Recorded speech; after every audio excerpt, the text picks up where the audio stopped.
This is Anonymous. We do not forgive. We do not forget. And tonight we are exposing one of the most carefully manufactured political transformations in modern American politics: the rise of JD Vance. A man sold to the public as a voice of the working class while being financed, promoted, and protected by some of the most powerful political and financial interests in the country. JD Vance did not rise because of conviction. He rose because he adapted, quickly, completely, and without apology. Before the MAGA movement embraced him, JD Vance openly condemned Donald Trump. He warned America that Trump was dangerous. He compared him to authoritarian leaders. He questioned his fitness for office. These were not private remarks. They were public statements, documented, archived, and now erased from his political identity. Because in today's Republican Party, loyalty is not about truth. It is about obedience. Once Trump consolidated power, JD Vance reversed course. Overnight. The critic became the defender. The warning voice became the amplifier. What changed was not Trump. What changed was opportunity, and JD Vance seized it.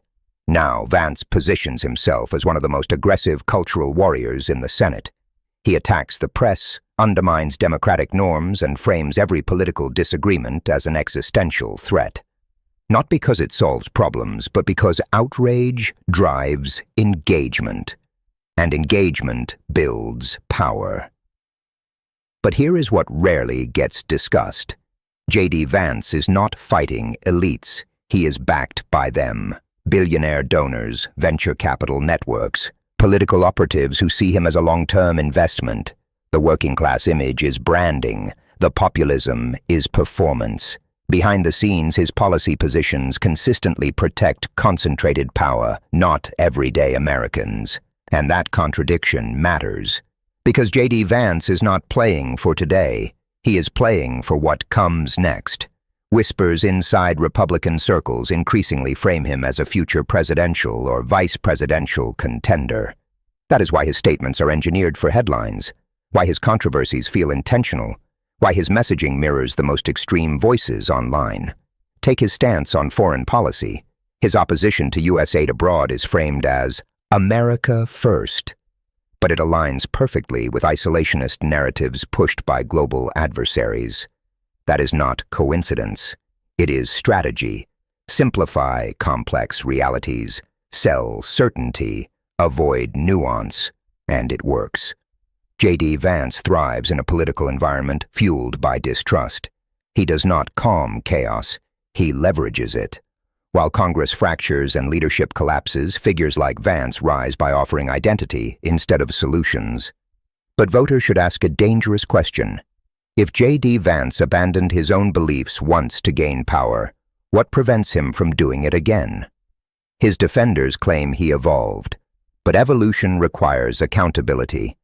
What we are witnessing is opportunism, a willingness to say whatever the moment demands, as long as the trajectory continues upward.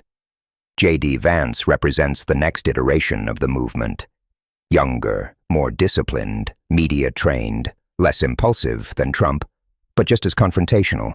Where Trump ruled through spectacle, Vance advances through calculated controversy, and that makes him more dangerous, because the future of American politics will not be shaped by the loudest voice. It will be shaped by the most adaptable one, by those who understand that power no longer requires consensus, only loyalty, repetition, and control of the narrative. JD Vance understands this better than most. The question is whether the public understands who he really is before the branding hardens into authority. We are anonymous, we are watching, and we do not forget.